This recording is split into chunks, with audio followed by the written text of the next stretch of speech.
Hi everyone, welcome to my channel FISC, Financial Studies Classes. Today we are going to discuss about multi-strategy hedge funds. This is reading number 26 study session 11 of CFA level 3 curriculum. जैसा कि आप सब जानते हैं, हमने अभी तक 6 strategies में हेज फंड्स को क्लासिफाई किया था. उनमें एक होती है मल्टी मैनेजर और मल्टी स्ट्रेटेजी हेज फंड्स. इसके अंदर दो टाइप की स्ट्रेटेजी CFA करिकुलम में हमें बताई गई है, multi strategy funds end fund of funds. Fund of funds basically एक स्पेशल टाइप की मल्टी स्ट्रैटेजी फंड ही है. तो हम आगे जानेंगे कि इनको अलग अलग क्यों क्लासिफाई किया है. तो सबसे पहले what is fund of funds. देखिए, फंड ऑफ फंड्स का सिंपल स्ट्रक्चर जो है वो ये है कि ये इन्वेस्टर कैपिटल लेता है और कई सारे हेज फंड में इन्वेस्ट करता है.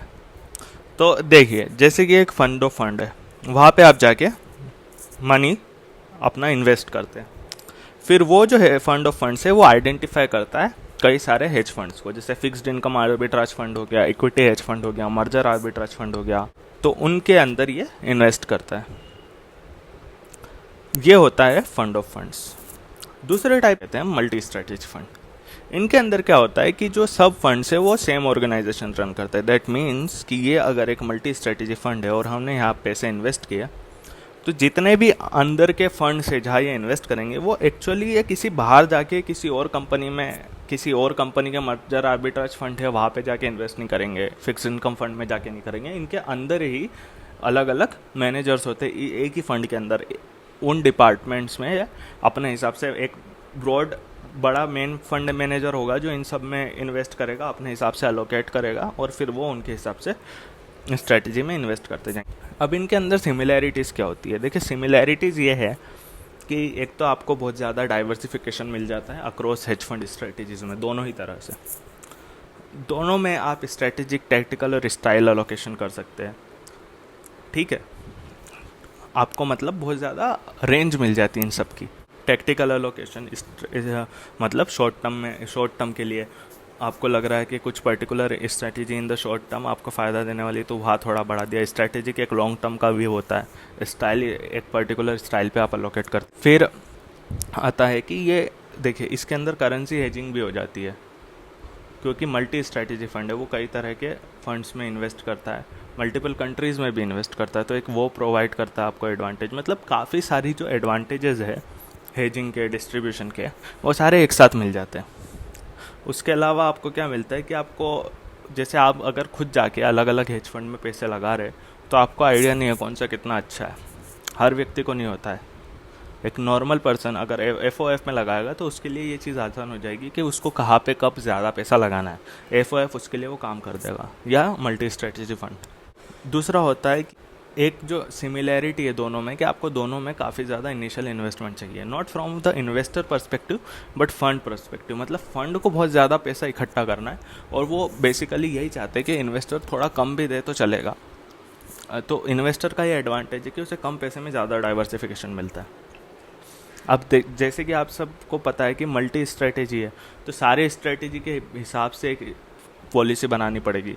तो इवन कोई मोर लिक्विड वाले फंड्स भी है, उनको नहीं देखा जाएगा. जो लेस लिक्विड फंड्स है उनको देख के बनाया जाएगा. और दैट्स वाई इसके अंदर इनिशियल लॉकअप पीरियड्स होते हैं. फिर एक और चीज़ है कि जो हमने पहले ही समझाया कि कम अमाउंट में आपको ज़्यादा एक्सपोजर मिलता है ज़्यादा फंड्स का, और इकोनॉमिक्स ऑफ स्केल तो है ही. और एक और एडवांटेज है इसके अंदर कि आपको यहाँ पे एक रिसर्च के अंदर एक्सपर्टीज़ मिलती है. जो जैसे कि कोई भी FOF वाला भी है या मल्टी स्ट्रेटेजी फंड है, तो वो अपने अपने डिपार्टमेंट के एक्सपर्ट्स की राय लेके वहाँ पे कितना निवेश करना वो सब का बारे में बनाते. एक इंडिविजुअली अगर आप चाहे कि आपको ये सारे फंड्स इतनी ज़्यादा डिटेल्ड व्यू दे किसी भी इन्वेस्टमेंट के बारे में, तो वो नहीं हो सकता. पर FOF और मल्टी स्ट्रेटेजी फंड में क्योंकि वॉल्यूम ज़्यादा है, मल्टी स्ट्रेटेजी में तो इंटरनली आप सब मैनेज कर रहे हैं फंड वाले, तो वहाँ पे बहुत इजीली मैनेज हो जाता है ये जितना भी रिसर्च एक्सपर्टीज़ लेना है. अब उनमें कुछ डिस्टिंग्विशिंग फीचर्स है दोनों के अंदर, दैट्स जो कि हम डिस्कस करेंगे. जैसे कि FOF में आप जाएंगे तो आप एक फ़ंड में निवेश कर रहे हैं और वो अलग अलग जगह फ़ंड देने जा रहा है. तो उसका फ़ीस स्ट्रक्चर में क्या होता है, वो FOF अपनी एक फ़ीस काटता है और फिर जो दूसरे फंड्स में जहाँ निवेश कर रहा है उसकी भी एक फ़ीस होती है. तो वो एक दिक्कत की बात है कि आपको डबल फ़ी देनी है। तो क्या होता है कई बार, जैसे 2/20, 2 and 20 मतलब 2% मैनेजमेंट फ़ी और 20% परफॉर्मेंस फ़ी होती है। वो एक नॉर्मल हेज फंड की फ़ीस है। उसके अंदर 1% management fee and 20% performance fee F extra charge करता है। कई बार 110 होता है, कई बार 120 होता है। तो इस तरह के फ़ी स्ट्रक्चर होता है। और जबकि मल्टी स्ट्रैटेजी फंड में क्या होता है कि एक सिंगल लेयर ही होता है, क्योंकि वो ओवरऑल लेते हैं। ओवरऑल हमारा जो मल्टी स्ट्रैटेजी फंड है उसने क्या परफॉर्म किया, उस हिसाब से हम फ़ी लेंगे, 2% ऑफ मैनेजमेंट एंड 20% परफॉर्मेंस। अब फंड ऑफ फंड में क्या होता है, परफॉर्मेंस फ़ी नेटिंग नहीं होती। देखिए, एक फंड अच्छा करा, दूसरा फंड ख़राब किया, उसकी नेटिंग नहीं होती है। नेटिंग का मतलब जैसे कि आपने एक तरफ से 100 रुपीज़ कमाए और दूसरी तरफ में आपने 100 गवाए, तो जो फीस स्ट्रक्चर होता है उसमें आपको जैसे पता है कि लॉस के अंदर हम पे नहीं करते और प्रॉफिट के अंदर हम परफॉर्मेंस भी पे करते।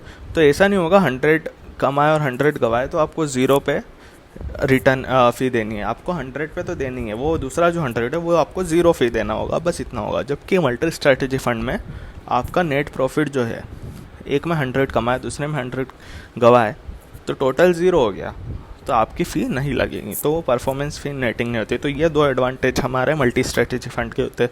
एक तीसरा एडवांटेज जो है वो ये है कि वहाँ पे क्या होता है, एक ही फंड है, तो उस फंड का कोई एजेंट नहीं है, वो खुद ही लगा रहा है पैसा, तो वो हमारा एजेंट है, वो कहीं प्रिंसिपल का काम नहीं करता है, इसलिए वो additional layer of principal agent issue नहीं आते। यहाँ पे क्या होता है, आप प्रिंसिपल है, आपका फंड ऑफ फंड एजेंट है, और फंड ऑफ फंड के लिए जो वो जहाँ इन्वेस्ट कर रहा है उन फंड्स के लिए फंड ऑफ फंड प्रिंसिपल है और वो जो फंड्स है वो एजेंट है। तो double layer of principal agent relationship आ जाती है। तो आपको पता ही है प्रिंसिपल एजेंट इश्यूज़ के अंदर जब जो मेन गोल्स है दोनों के वो सेम नहीं हो तो काफ़ी ज़्यादा दिक्कतें आती है, जिसके बारे में हम काफ़ी पढ़ चुके कॉर्पोरेट गवर्नेंस में पिछले 2 लेवल्स में। एक और एडवांटेज जो मल्टी स्ट्रैटेजी फंड का वो है कि आपको सब फंड में ज़्यादा ट्रांसपेरेंसी मिलती है। क्यों? क्योंकि जो स्ट्रैटेजी का मल्टी स्ट्रैटेजी फंड है वो इंटरनली सबको मैनेज कर रहा है, तो वो खुद भी आपको इजीली बता सकता है और वो खुद भी जानता है, एटलीस्ट आपको नहीं बताया तो वो खुद जानता है कि क्या सिचुएशन है, कहाँ कैसा पैसा लगाना है। जबकि एफ में ये दिक्कत होती है कि आप इंटरनली नहीं पता कर सकते कि कहाँ ज़्यादा बेनिफिट हो रहा है, कहाँ लॉस हो रहा है। वो जितना एक एज ए इन्वेस्टर को बताएंगे उतना ही एफ को बताएंगे। तो ये एक दिक्कत है। लेकिन there are 2 advantages also of F. एक तो क्या होता है, ऑपरेशनल रिस्क। देखिए, सेम मैनेजमेंट अगर हर स्ट्रेटेजी में अपनी ऑपरेशंस लगाएगा, अपनी तरह से प्रोसेसिंग करेगा, तो जो भी उसके डिसएडवांटेज है वो सारे फंड्स में जाएंगे। वो मल्टी स्ट्रेटेजी फंड का नुकसान है। यह क्या होता है, जो कि पूरी इन्वेस्टमेंट्स है वो अलग अलग फंड्स करते हैं, तो उनके कुछ एडवांटेजेस है तो वो भी एक पर्टिकुलर स्ट्रेटेजी में ही जाएंगे, जो डिसएडवांटेजेस है वो भी पर्टिकुलर में ही जाएंगे।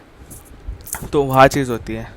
दूसरा क्या होता है, एफ में आप किसी भी स्ट्रेटेजी में इन्वेस्ट कर सकते हैं, आपको बस जाके एक फ़ंड ढूंढना है और इन्वेस्ट करना है। मल्टी स्ट्रेटेजी फंड में क्या होता है कि जो इंटरनली डेवलप जो एक्सपर्टीज़ है बस उन्हीं में आप इन्वेस्ट कर सकते हैं।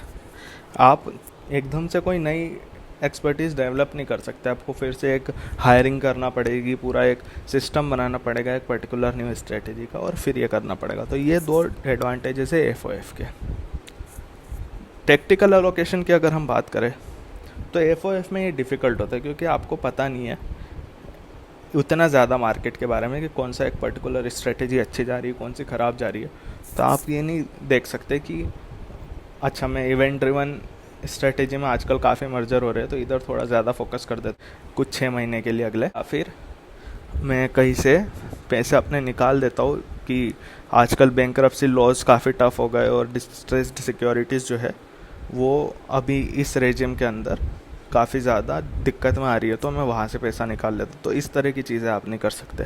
जबकि आप मल्टी स्ट्रैटेजी फंड में क्या है कि इंटरनली आपको काफ़ी पता चल जाता है। देखिए, एफ में जो ओवरऑल जैसे मैंने जो एग्जांपल दिए वो आप अगर रेगुलेटरी बहुत ज़्यादा फॉलो कर रहे हो उस हिसाब से आपको पता चल जाएगा। पर अगर आप डिपेंड कर रहे हैं कि परफॉर्मेंस देख के केवल इन्वेस्ट कर रहे हैं कि ये फ़ंड इतना परफॉर्म करता है इसमें इतना कर दिया जाए, तो उसके बाद वो फंड आपको आके नहीं बताएगा कि हमारे यहाँ दिक्कत आ रही है, आप दूसरे जगह अलोकेट कर दो। पर मल्टी स्ट्रेटजी में क्या होता है, परफॉर्मेंस ओवरऑल बढ़ानी होती है, तो कई बार ऐसा इंडिविजुअल फंड मैनेजर डिसीजन ले सकते हैं कि अभी यहाँ पे पैसा लगाने का फ़ायदा नहीं है, तो उसका यूज़ हम कहीं और कर लेते हैं।